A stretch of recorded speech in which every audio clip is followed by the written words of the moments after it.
Assalamualaikum warahmatullahi wabarakatuh. Halo semuanya, berjumpa lagi bersama saya Farah Diladwi di Podcast Time. Waktunya podcast. Podcast kali ini bertema spesial Ramadan. Sesuai dengan temanya, kali ini kita akan membahas mengenai berkah puasa di bulan Ramadan bersama Pak Umar selaku guru agama SMK Negeri 1 Kendal. Halo, assalamualaikum Pak Umar. Waalaikumsalam warahmatullahi Gimana wabarakatuh. kabarnya? Alhamdulillah, fine, sehat, alhamdulillah. Berhubung Ramadan nih Pak, Iya, saya iya. mau bertanya-tanya seputar Ramadan. Oh, boleh, silakan ya. Mungkin ini yang banyak dipikirkan oleh orang lain, mengapa sih bulan Ramadan itu disebut bulan yang penuh berkah? Oh ya, gini ya. Sesuai dengan hadis Nabi ya. Seingat saya itu ada hadis Nabi yang diriwayatkan oleh Imam Ahmad, yang kalau diartikan gini ya, telah datang kepadamu bulan Ramadan yang penuh berkah, yang di dalamnya Allah perintah kepada umat Islam untuk berpuasa. Kemudian di dalam bulan Ramadan itu pintu-pintu langit dibuka. Nah, ini berarti menunjukkan keberkahan yang sangat full di bulan Ramadan. Jadi tuftahu fihi abwabus samai, bahasanya gitu ya. Jadi telah dibuka pintu-pintu langit, kemudian ditutuplah pintu-pintu neraka. Waktu lagu fihi abwabul jahim, ditutuplah pintu-pintu neraka. Waktu wallu fihi marodatus sayatin, dibelenggu ya, ditali ya, diikat setan-setan. Kemudian fihi lailatun khairun min alfi syahrin, fihi alfun khairun min alfi syahrin. Di dalamnya terdapat malam yang sangat mulia, yaitu yang lebih baik daripada 1000 bulan. Itu yang disebut Lailatul Qadar. Itu diantaranya seperti itu ya. Itu bahasa normatifnya gitu ya, menurut dalil Rasulullah begitu. Tetapi dalam faktanya juga kalau kita lihat secara sosiologis ya dan ekonomi, bulan Ramadan itu sangat berkah sekali. Coba kamu amati ya, para pedagang, coba bayangkan ya, itu kan dapat uang banyak kan, di toko-toko laris, di pasar-pasar belanja ya, belum lagi orang yang mau buka puasa, ada yang ngasih sodako, ada yang beli, kemudian untuk persiapan lebaran ya kan, itu kalau dijumlah triliunan itu uang yang beredar, belum lagi orang-orang yang mau mudik ya kan, beli tiket. Jadi keberkahan luar biasa. Itu kalau dihitung secara ekonomis luar biasa ya bulan Ramadan. Jadi dampaknya sebelum dan setelah Ramadan itu masih bisa dirasakan. Jadi kalau misalnya lebaran ada mudik, itu sebetulnya efek Ramadan, bukan lebarannya. Orang kan, nah ini kebalikannya kan gitu ya, orang tuh terbalik cara mikirnya. Ramadan belum rampung sudah bicara lebaran kan. Nah, beli ini mau mudik, itu sebetulnya efek Ramadan sebetulnya, karena Ramadan itulah yang penuh keberkahan itu. Nah, di antaranya seperti itu enggak. Kemudian keberkahan lagi menurut pengamatan saya ya, termasuk orang kerja ya, di perusahaan maupun di kantor-kantor pemerintahan ya, negeri swasta, itu jamnya kan dikurangi, ya kan tidak full kan. Katakan SMK 1 saja lah, itu kan mulai setengah 8, nanti pulang jam 2.30 misalnya ya, itu kan sudah dikurangi banyak. Termasuk kalian juga kan dikurangi ya jamnya kan. Kan tidak full, itu artinya apa? Memberi kesempatan biar bisa ibadah, bisa menggunakan waktu yang mulia ini untuk kegiatan-kegiatan Ramadan gitu loh. Itu termasuk berkah juga loh, yang tidak disadari oleh kalian semua ya. Jadi jam kerja dikurangi. Kemudian yang perusahaan PNS dapat THR, nah, luar biasa kan. THR itu kan 1 kali gaji itu. Nah, jadi double kan. Nah, jadi yang ditermakan ASN, PNS atau perusahaan itu bulan-bulan ini nanti 2 kali. Sudah terima gaji, sudah terima THR. Sama saja. Nah, setika gitu loh. Kemudian apalagi itu sudah kok ampo ya. Ampo namanya Pak ya? Iya. Nah, itu kan banyak orang ngasih uang gitu. 5.000, 10.000, 20.000. Itu coba kalau momentumnya kok tidak pada Ramadan Idul Fitri, kan ada itu. Cuma momentumnya di Idul Fitri, tapi sebetulnya efek Ramadan itu. Ya kan? Kemudian pintu-pintu rumah dibuka semua lebaran itu kan. Silaturahmi kan, silaturahim itu kan. Coba kalau nggak hari raya kan nggak ada. sepi dan kamu misalnya mau bertamu ya selain bulan Idul Fitri kan nggak bisa mau ngapain kan. Tapi kalau pas Idul Fitri itu kan pintu-pintu sudah dibuka kan. Kamu tinggal assalamualaikum warahmatullahi wabarakatuh kan penuh makanan di situ. Itu kalau nggak Idul Fitri kan nggak ada. Idul Fitri itu sebetulnya tadi dampak efek daripada keberkahan Ramadan itu. Jadi keberkahan Ramadan itu bisa kita artikan sebelum maupun setelah Ramadan. Itu luar biasa dampaknya secara ekonomis dan sosiologis. Gitu ya. Nah, kalau apa saja sih berkah puasa pada saat bulan Ramadan, Pak? Ya tadi saya sampaikan itu ya. Jadi berkahnya seperti itu. Jadi dalam fakta sosial seperti itu ya. Jadi pergerakan ekonomi luar biasa. Nah, bagaimana cara kita supaya dapat keberkahan itu, Pak, pada ya, saat Ramadan? Ya tentunya ya. Kita harus melaksanakan puasa ini betul-betul kan, sungguh-sungguh kan. Jadi mulai start hari pertama sampai akhir itu betul-betul puasanya diniati karena Allah ya. Itu ada hadis Nabi loh ya yang diriwayatkan oleh Imam Bukhari, man shoma ramadhana imanan wa ihtisaban ghufira lahu ma taqaddama min dzambi. Ya kan, Bukhari. Jadi barang siapa yang berpuasa di bulan Ramadan karena iman dan ihtisaban. Jadi ihtisaban itu mencari pahala. Mencari ridho Allah, mencari pahala, maka apa?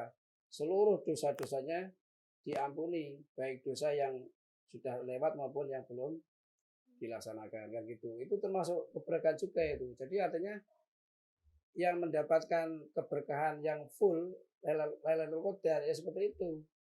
Jadi yang orang yang melaksanakan puasa mulai hari pertama sampai akhir dengan segala ibadahnya. Tidak hanya puasa atau enggak.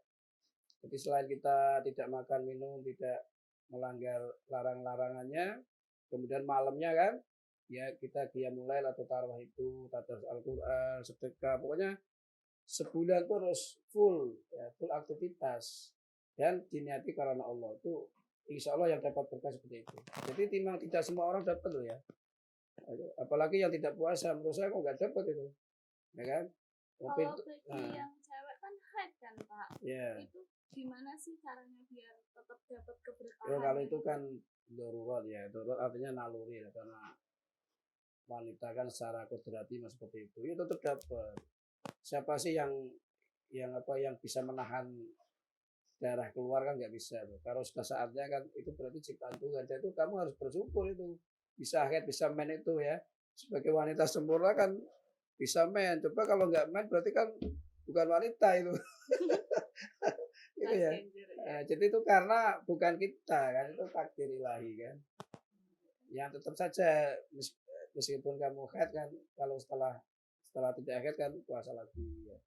Jadi yang jelas memang tidak hanya berpuasa toh ya, tapi ada amalan-amalan yang harus kita laksanakan. Nanti insya Allah dapat keberkahan itu.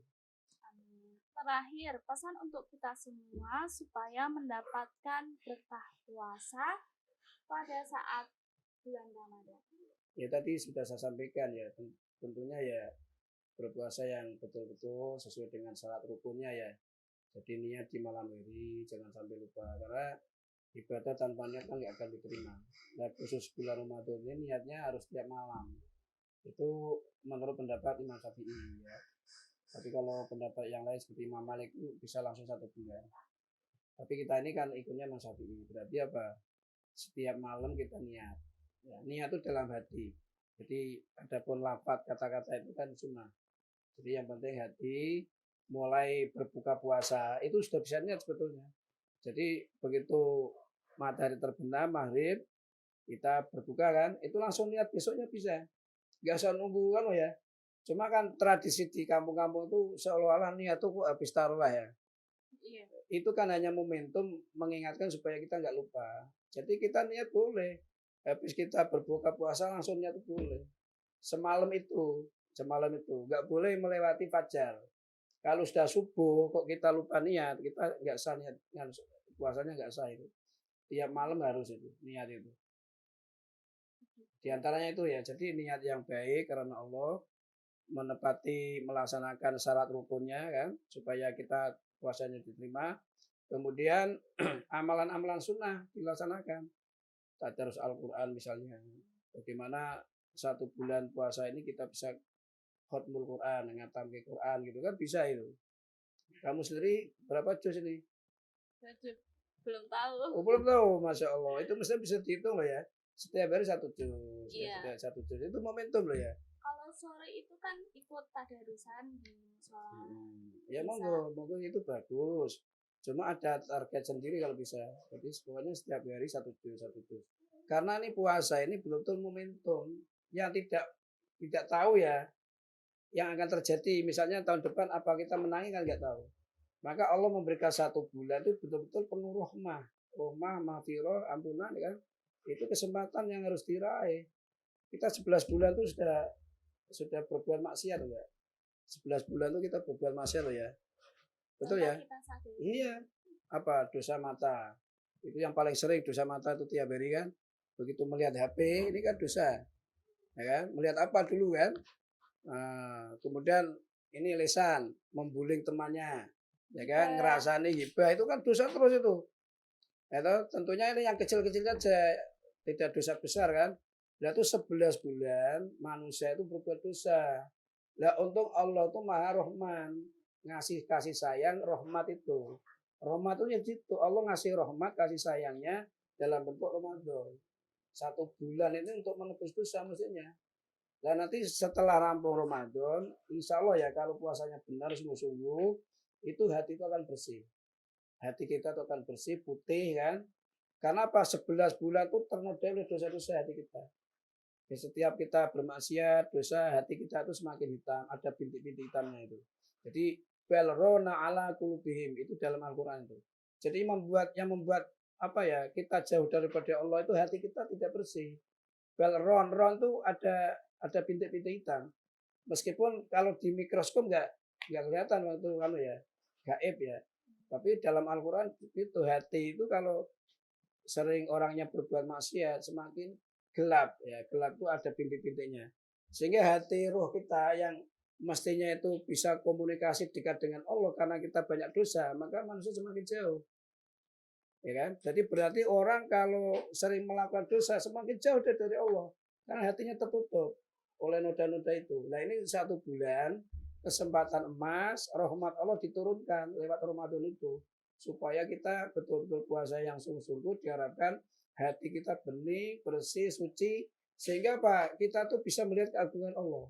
Dan insya Allah kalau hati kita bersih, suci kan, maka janji Allah adalah diampuni dosanya dan dibebaskan dari api neraka. Dan kita disebut sebagai al-muttaqin, di orang yang bertakwa. Orang bertakwa ya itu. Jadi tujuan akhir puasa adalah supaya kita menjadi orang-orang yang bertakwa. Dan insya Allah kalau kita bertakwa betul, itkun minanar, itkun aku dibebaskan dari api neraka. Berarti 1 Syawal, ya 1 Syawal idealnya harus seperti itu, mestinya gitu ya.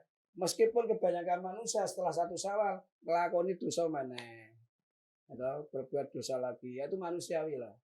Kalau suruh menghindar dari maksiat secara keseluruhan manusia nggak bisa, karena manusia itu memang tempatnya salah dan dosa. Maka Allah sekali lagi dalam 1 tahun ya itu ada 1 bulan yang disebut Ramadan, itu untuk menebus dosa. Caranya gitu Allah itu.